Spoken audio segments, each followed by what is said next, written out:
నమస్కారం, మా తెలంగాణ న్యూస్ కి స్వాగతం. హెడ్లైన్ చూద్దాం.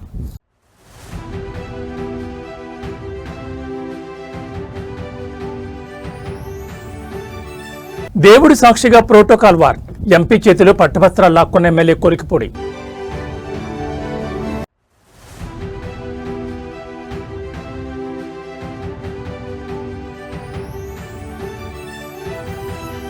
తెలంగాణ హైకోర్టుకు బాంబు బెదిరింపులు, తనిఖీ చేస్తున్న బాంబు స్క్వాడ్.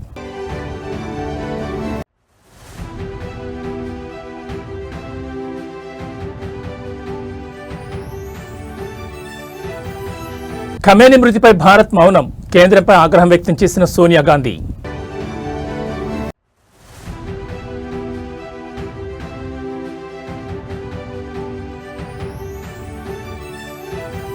కొనసాగుతున్న ఇరాన్ దాడులు, రియాద్లో యుఎస్ ఎంబసీ టార్గెట్.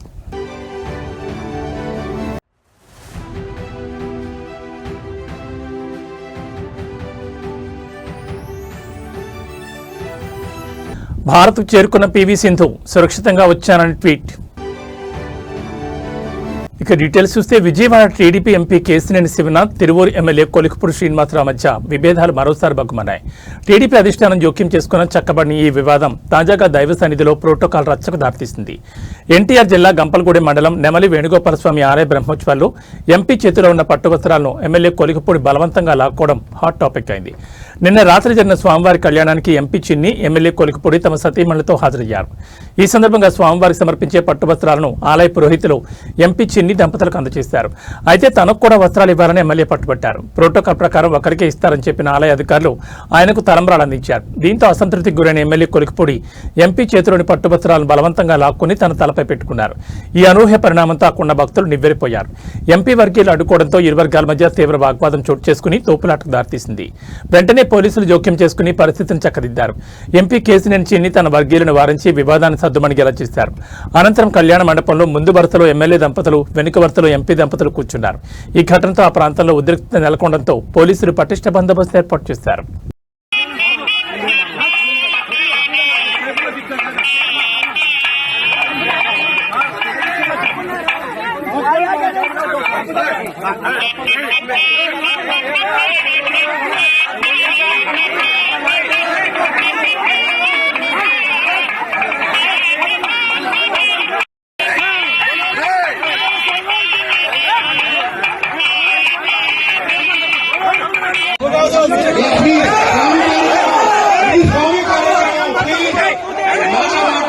స్వామి కార్యక్రమం మనమంతా ఈరోజు ఈ కళ్యాణం తిరిగించడానికి దయచేసి ఎవరు కూడా మాట్లాడవద్దు.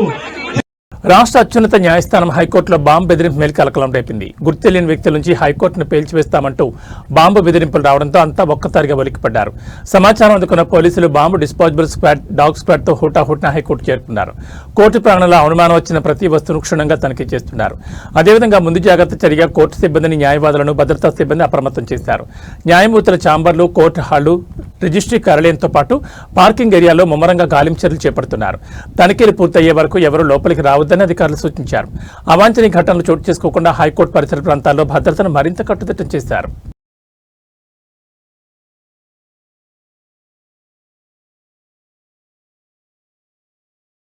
అమెరికా, ఇజ్రాయెల్ సంయుక్తంగా చేసిన భీకర దాడిలో ఇరాన్ సుప్రీం లీడర్ ఖమేనీ ప్రాణాలు కోల్పోయారు. కాగా ఆయన మృతిపై భారతదేశంలోని అన్ని రాష్ట్రాల్లో నిరసనలు వ్యక్తమవుతున్నాయి. కాంగ్రెస్ పార్టీ నేతలు కూడా ఆయన మృతికి సంతాపం తెలుపుతున్నారు. కానీ భారత ప్రభుత్వం ఇప్పటి వరకు ఆయన మృతిపై ఎటువంటి ప్రకటన చేయలేదు. దీనిపై కాంగ్రెస్ పార్లమెంటరీ పార్టీ అధ్యక్షురాలు సోనియా గాంధీ స్పందిస్తూ తీవ్ర ఆగ్రహం వ్యక్తం చేశారు. పశ్చిమాసియాలో యుద్ధం ముదురుతున్న వేళ Iran supreme leader Ayatollah Ali Khamenei హత్యపై కేంద్ర ప్రభుత్వం అనుసరిస్తున్న మౌనాన్ని సోనియా తీవ్రంగా తప్పుపట్టారు. ఇవాళ ది ఇండియన్ ఎక్స్ప్రెస్ లో రాసిన వ్యాసంలో ఆమె మోడీ ప్రభుత్వంపై విరుచుకుపడ్డారు. ఒక సార్వభౌమ దేశాధినేతను లక్ష్యంగా చేసుకుని చేసిన ఈ హత్యపై భారతదేశం మౌనం వహించడం తటస్థ కాదని, అది మన విదేశీ విధానం యొక్క విశ్వసనీయతను దెబ్బతీసే బాధ్యత రాహిత్యమని ఆమె పేర్కొన్నారు. అంతర్జాతీయ నియమాలను తొంగలతోకి సాగుతున్న ఈ దాడులపై పార్లమెంట్ బడ్జెట్ సమావేశాల 2వ విడతలో ప్రభుత్వం సమాధానం చెప్పాలని, దీనిపై బహిరంగ చర్చ జరగాలని ఆమె డిమాండ్ చేశారు. ప్రపంచ దేశాలు ఇరాన్కు అండగా నిలుస్తుంటే భారతదేశం తన నైతిక బలాన్ని కోల్పోవడం ఆందోళనకరమని సోనియా ఆవేదన వ్యక్తం చేశారు.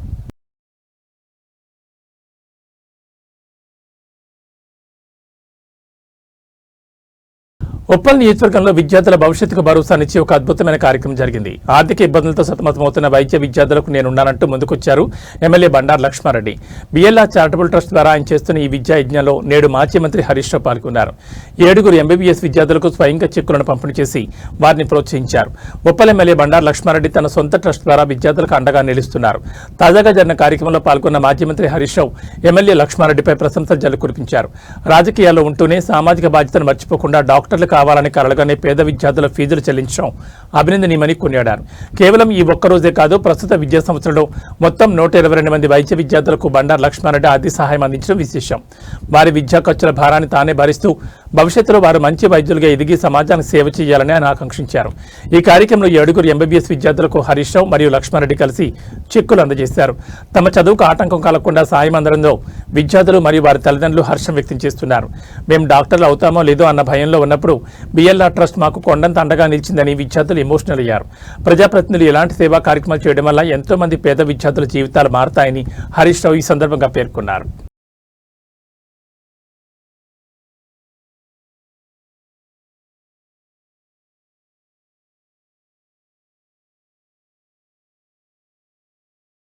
జగిత్యాల రైతు బజార్లో 22వ వార్డు ఇండిపెండెంట్ కౌన్సిలర్ భర్త ఏసీఎస్ రాజు మద్యం మత్తులో హంగామా సృష్టించారు. ఓ వర్గం వ్యాపారులతో వాగ్వాదాన్ని దిగి అసభ్య పదజాలంతో దూషిస్తూ ఇక్కడ వ్యాపారం చేయొద్దని బెదిరించారు. తాను ఎమ్మెల్యే పంపిన ప్రజాప్రతినిధులని లైసెన్సులు చెక్ చేయడానికి వచ్చారని దురుసుగా ప్రవర్తించారు. బాధితుడు షేక్ మహమ్మద్ ఫిర్యాదు మేరకు పోలీసులు కేసు నమోదు చేశారు.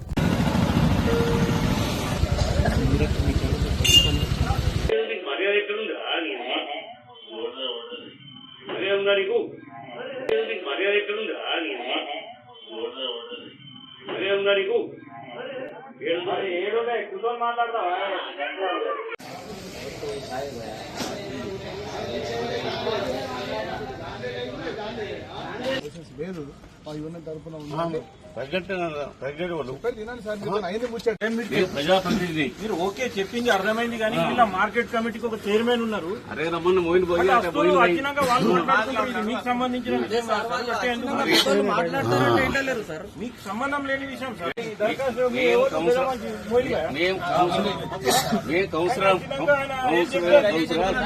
సంజయ్ డాక్టర్ సాబ్ చెప్పాడు మేము వచ్చి చూస్తున్నాం ఎవరెవరో లైసెన్స్ ఉన్నాయి, ఎవరు లేవు. లైసెన్స్ లేకపోతే అనవైలబుల్ కదా వాళ్ళకు.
కూరల్లో ఉండాల్సిన టమాటా నేడు రోడ్డు పాలైంది. ఊహించని విధంగా దిగుబడి పెరగడంతో మార్కెట్లో ధరలు భారీగా పతనమయ్యాయి. దీంతో పెట్టుబడి కూడా రాక దిక్కుతోచిన స్థితిలో ఉన్న రైతులు తమ ఆగ్రహాన్ని, ఆవేదనను రోడ్డుపైనే ప్రదర్శించారు. నగర శివార్లోని కందుకూరు సమీపంలో గల శ్రీశైలం రహదారిపై రైతులు భారీగా టమాటాలను కుప్పలుగా పారబోసి నిరసన వ్యక్తం చేశారు. ప్రస్తుతం మార్కెట్లో 25 కిలోల టమాటా బాక్స్ కేవలం 80 నుంచి 100 రూపాయల వరకు మాత్రమే పలుకుతోంది. అంటే కిలో ధర కేవలం 4కు పడిపోవడం గమనార్హం. అయితే పంటను కోయడానికి అయ్యే కూలీలు, మార్కెట్కు తీసుకెళ్లే రవాణా ఖర్చులు కూడా ఈ ధరతో రావడం లేదు. 6 కాలం కష్టపడి పండించిన పంటను ఇలా రోడ్డుపై పారబోస్తున్నామంటూ రైతులు కన్నీరు మున్నీరయ్యారు. ప్రభుత్వం తక్షణమే స్పందించి గిట్టుబాటు ధర కల్పించాలని లేదా తమను ఆదుకోవాలని వారు డిమాండ్ చేస్తున్నారు.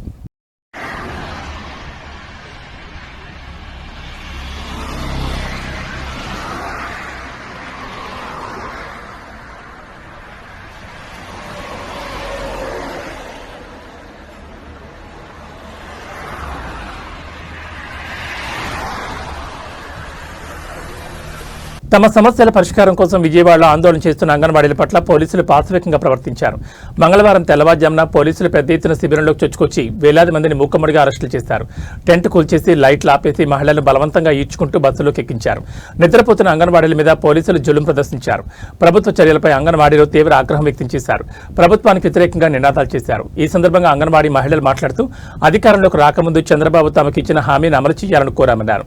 దీక్ష శిబిరంపై వందలాది మంది పోలీసులతో దాడి చేయించారని, నిద్రపోతున్న వారిని లేపి అరెస్టులు చేయడం దుర్మార్గమన్నారు. అరెస్ట్ చేసిన అంగన్వాడీ నాయకులను, కార్యకర్తలను వెంటనే విడుదల చేయాలని డిమాండ్ చేశారు.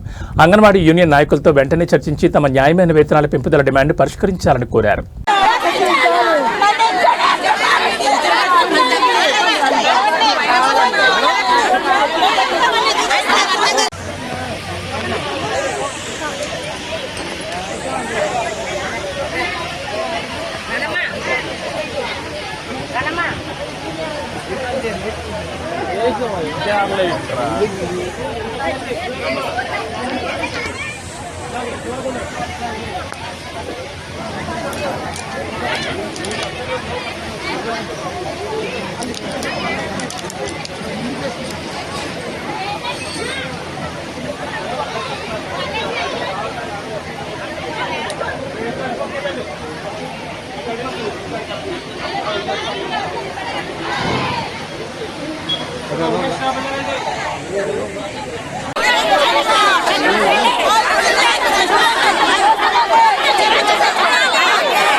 బ్యాడ్మింటన్ స్టార్ పీవీ సింధు క్షేమంగా భారత్కు చేరుకున్నారు. ఈ మేరకు సింధు ఎక్స్లో పోస్ట్ చేశారు.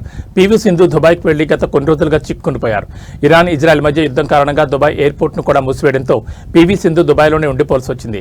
అయితే పీవీ సింధు నేడు క్షేమంగా బెంగళూరు ఎయిర్పోర్ట్కు చేరుకున్నారు. తాను క్షేమంగా బెంగళూరు చేరుకున్నారని, 2 రోజుల విశ్రాంతి తీసుకున్న తర్వాత అన్ని విషయాలు మాట్లాడతానని పీవీ సింధు చెప్పారు. దుబాయ్ ఇంటర్నేషనల్ ఎయిర్పోర్ట్ సిబ్బందికి, అధికారులకు పీవీ సింధు ఈ సందర్భంగా కృతజ్ఞతలు తెలిపారు.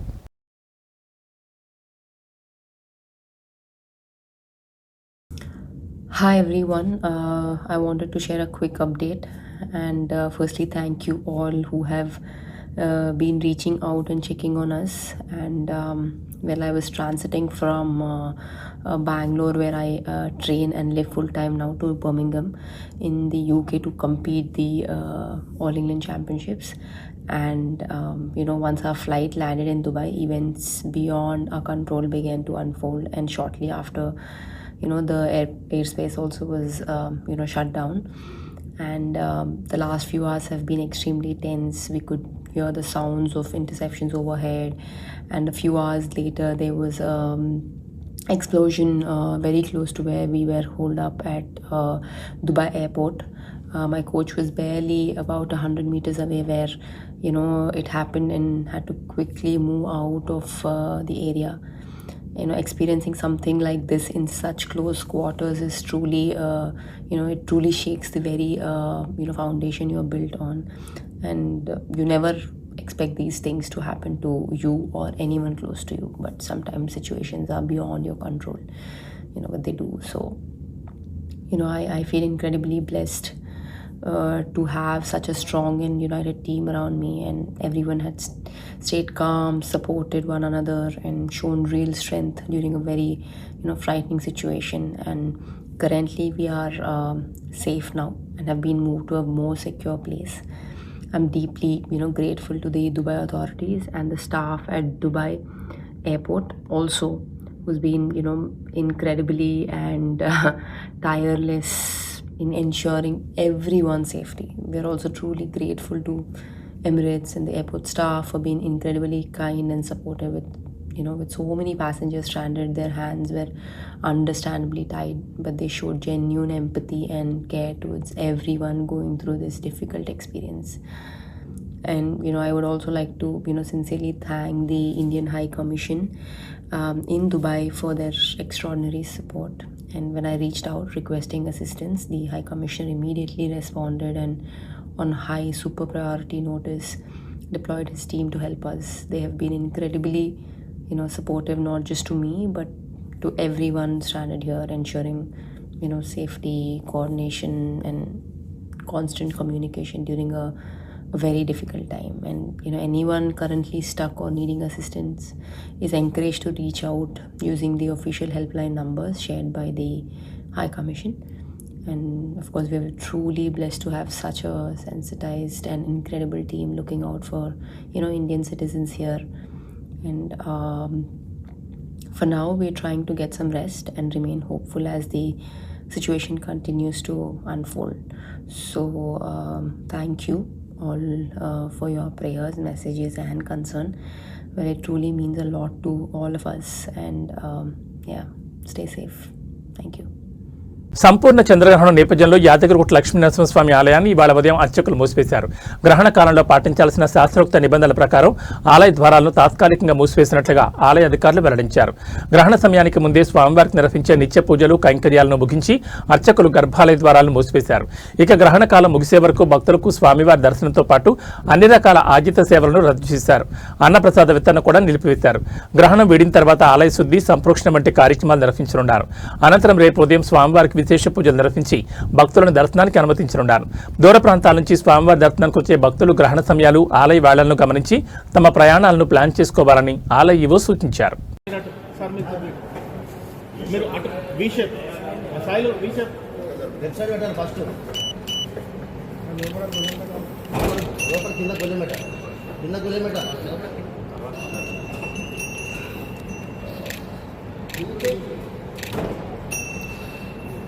ఇవాళ చంద్రగ్రహణం కారణంగా తిరుమల శ్రీవారి ఆలయం సుమారు 10 గంటల పాటు మూతపడనుంది. భక్తుల రద్దీ ఎప్పుడు కళకళలాడి తిరుమల కొండ గ్రహణం వేళ భక్తులు లేక వెలవెలబోతోంది.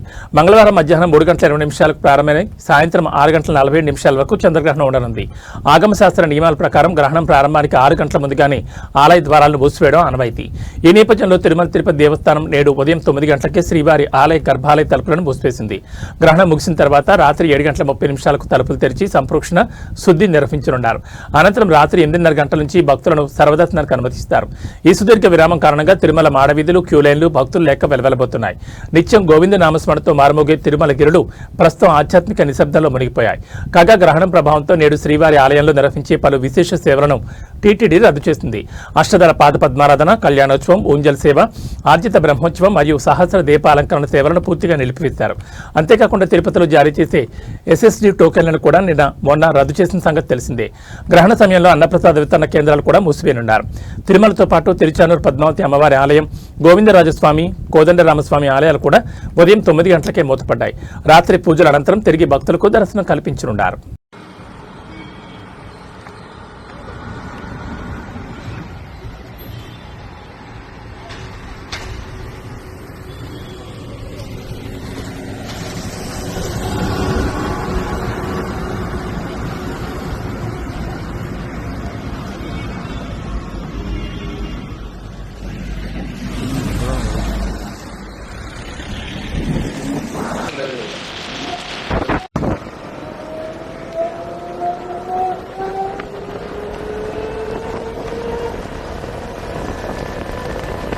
ఇరాన్, అమెరికా మధ్య నెలకొన్న యుద్ధ వాతావరణం కారణంగా పశ్చిమాసియా దేశాల్లో ఆందోళన చెందుతున్న భారతీయులకు కేంద్ర ప్రభుత్వం తీపి కబురు అందించింది.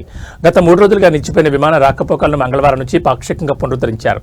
జెడ్డా, మస్కట్, అబుదాబి నుంచి ప్రత్యేక విమాన సర్వీసులు ప్రారంభం కావడంతో స్వదేశం కోసం ఎదురు చూస్తున్న ప్రవాసులు కుటుంబాల్లో ఆందోళన తగ్గింది. గల్ఫ్లో చిక్కున్న పౌరులను సురక్షితంగా వెనక్కి రప్పించేందుకు కేంద్ర ప్రభుత్వం యుద్ధ ప్రాతిపదికన చర్యలు చేపట్టింది. ఈ క్రమంలో తెలుగు రాష్ట్రాలైన ఆంధ్రప్రదేశ్, తెలంగాణ ముఖ్యమంత్రులు కేంద్ర విదేశాంగ శాఖతో నిరంతరం సంప్రదింపులు జరుపుతున్నారు. బాధితుల కుటుంబాలకు సమాచారం అందించేందుకు ఢిల్లీలోని ఏపీ, తెలంగాణ భవన్లలో ప్రత్యేక కంట్రోల్ రూమ్లను ఏర్పాటు చేసి సహాయక చర్యలను పర్యవేక్షిస్తున్నారు.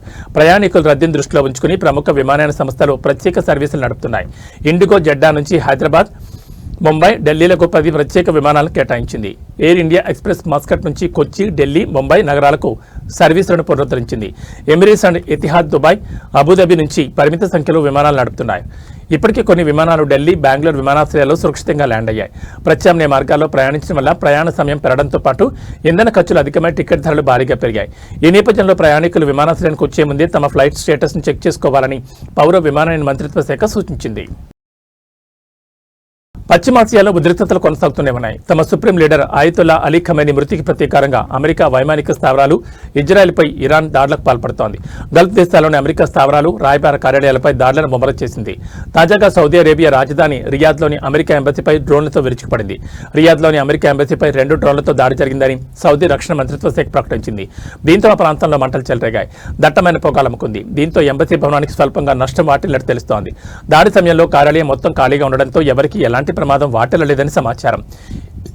ఈ క్రమంలో సౌదీలోని రియాద్, జడ్డా, దహ్రాన్లో ఉన్న అమెరికన్లు సురక్షిత ప్రాంతాల్లో ఉండాలని అక్కడి అమెరికా రాయబార కార్యాలయం ఓ ప్రకటన విడుదల చేసింది. తాజా దాడుల నేపథ్యంలో అమెరికా అధ్యక్షుడు డొనాల్డ్ ట్రంప్ ఇరాన్కు పరోక్షంగా తీవ్ర హెచ్చరికలు జారీ చేశారు. రియాద్లోని అమెరికా ఎంబసీపై జరిగిన దాడి, సైనికుల హత్యకు ప్రతిస్పందన ఎంత తీవ్రంగా ఉంటుందో వారు త్వరలోనే తెలుసుకుంటారని ట్రంప్ హెచ్చరించారు. కాగా సోమవారం కువైట్లోని అమెరికా ఎంబసీపై కూడా ఇరాన్ దాడికి పాల్పడిన సంగతి తెలిసిందే.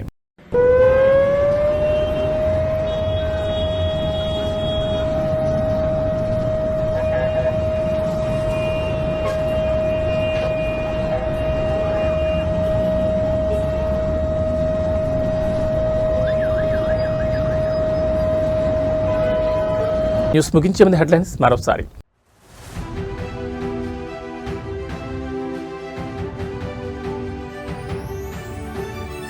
దేవుడి సాక్షిగా ప్రోటోకాల్ వార్, ఎంపీ చేతిలో పట్టువస్త్రాలు లాక్కున్న ఎమ్మెల్యే కొలికిపూడి.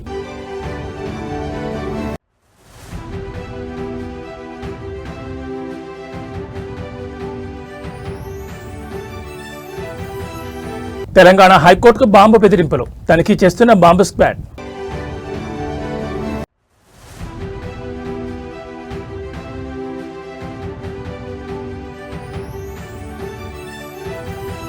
ఖమేనీ మృతిపై భారత్ మౌనం, కేంద్రంపై ఆగ్రహం వ్యక్తం చేసిన సోనియా గాంధీ.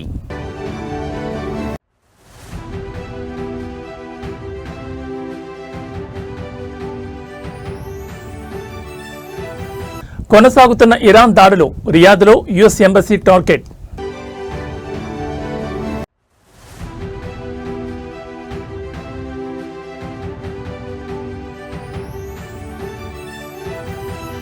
భారత్కు చేరుకున్న పివి సింధు, సురక్షితంగా వచ్చానని ట్వీట్.